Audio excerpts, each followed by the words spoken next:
हे पाहू शकता की आपला 3x1 कापूस आहे.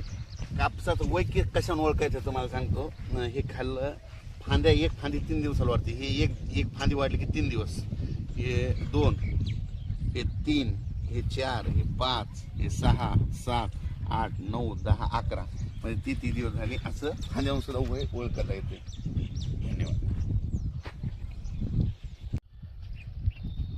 नमस्कार, मी पंजाब डक. आज आहे 14 जुलै 2025 आणि या ठिकाणी कापसाची वखरणी चालू आहे.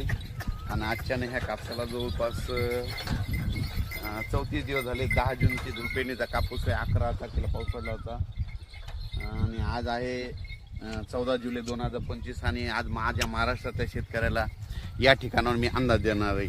तर राज्यातल्या सर्वप्रथम शेतकऱ्याला सांगू इच्छितो की राज्यामध्ये आज 14 आणि 15 म्हणजे बऱ्याच ठिकाणी भाग बदलत पाऊस पडणार आहे, म्हणून हा अंदाज लक्षात घ्यायचा. म्हणजे विखुरलेल्या स्वरूपात सांगायचं झालं तर परभणी जिल्हा, लातूर जिल्हा, बीड जिल्हा, धाराशिव, त्याच्यानंतर नगर जिल्हा, त्याच्यानंतर जालना जिल्हा, संभाजीनगर, सोलापूर जिल्ह्यात आज बऱ्याच ठिकाणी विखुरलेल्या स्वरूपाचा पाऊस पडणार आहे, म्हणून हा अंदाज लक्षात घ्यायचा. म्हणजे सर्व दूर पडणार नाही, पण बऱ्याच पिकांना असं जीवदान ठरणारा पाऊस येणार आहे, म्हणून हा अंदाज लक्षात घ्यायचा.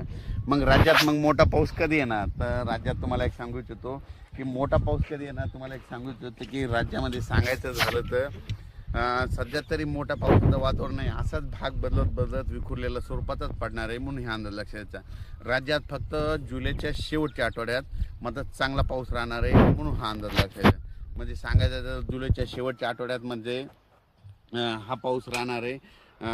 शेवटच्या आठवड्यात चांगला पाऊस, मग ते वाहुनी वडे नाले वाहणारा पाऊस जुलैच्या शेवटच्या आठवड्यात पाऊस येणार आहे, म्हणून हा अंदाज लक्षात घ्यायचा.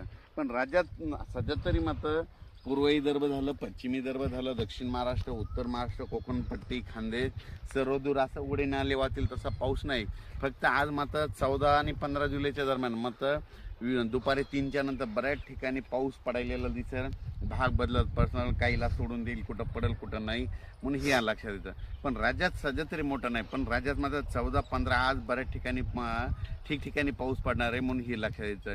राज्यात नंतर काय होणार आहे, 18च्या नंतर परत एकदा वातावरण चेंज व्हायला सुरुवात होणार आहे. 18च्या नंतर काय होणार आहे, मग हे नांदेड जिल्हा झालं, लातूर जिल्हा झालं, अक्कलकोट, सोलापूर, उदगीर, निलंगा ह्या शेतकऱ्याचं काय झालं, पाऊस नसल्यामुळे त्यांचे सोयाबीन थोडं सुकत येतं. त्यांना सांगू इच्छितो की 18च्या नंतर तुमचं नांदेड झालं, धर्माबाद झालं, बिलोली झालं, नायगाव, त्याच्यानंतर इकडं त्याच्यानंतर जळकोट, त्याच्यानंतर अक्कलकोट ह्या भागामध्ये मग 18-19 पासून जरा चांगलं तुमच्याकडं पाऊस पडणार आहे. कारण की काय होणार आहे, 18च्या नंतर तेलंगणा, आंध्र प्रदेश, तामिळनाडू, कर्नाटक तिकडे पाऊस पडत राहिल्यामुळं आपल्या महाराष्ट्राच्या सीमालगत ह्या पट्ट्यामध्ये पाऊस येणार आहे, म्हणून त्यांच्यासाठी म्हणजे लातूर जिल्ह्यातल्या त्या बॉर्डरच्या शेतकऱ्यांसाठी आनंदाची बातमी. पण राज्यात मात्र 22 तारखेच्या नंतर परत आता वातावरण म्हणजे असं वाढत 22 जुलैच्या नंतर चांगलं वातावरण वाढत जाईल.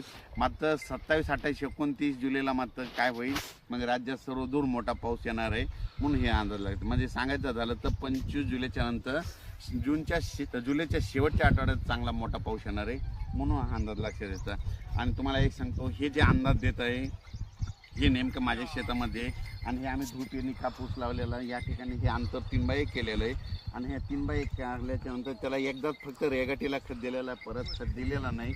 आणि पाळी चालू आहे. शेतकऱ्याला सांगू तिथं कापूस वाढू द्यायचा नाही, कापसाचं अंतर कमी करायचं, खर्च कमी करायचा. खर्च कमी केल्याच्या नंतर कापसाला उतार चांगला येतो. तर पाहू शकता.